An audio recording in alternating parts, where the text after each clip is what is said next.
নামাজ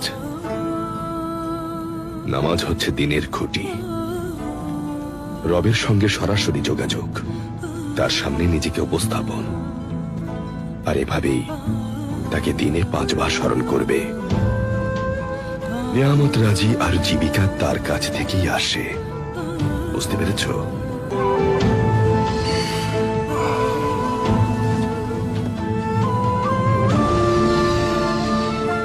এটা আমাদের কিতাব,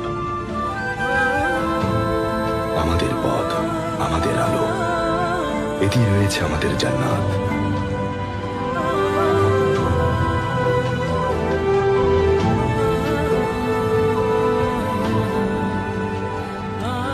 প্রতি আয়াতে রয়েছে আমাদের শিফা।